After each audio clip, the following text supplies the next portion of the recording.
ధనం ఎక్కువ ఉంది ఒకనికి, ధనవంతుడు, ఐశ్వర్యవంతుడు. మరలా దేవుడు ఆయనకి ఏమి ఇస్తున్నాడంట?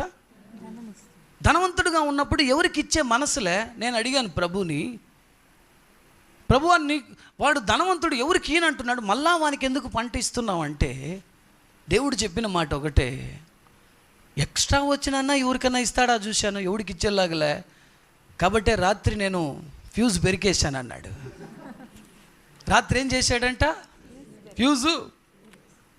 ఇంట్లో టీవీ ఉంది, అన్నీ ఉంది, ఫ్యూజ్ లేదనుకో ఏది తెలియట్లేదు జనాలకి. ఈరోజు నేను చెప్తున్నాను, దేవాలయానికి వచ్చే ప్రతి ఒక్కరు కూడా దేవుణ్ణి ప్రేమించి వస్తున్నారంటే లేదు, ఆశించి వస్తున్నారు. కొంతమంది ఆయన్ని ప్రేమిస్తూ ఉన్నారు.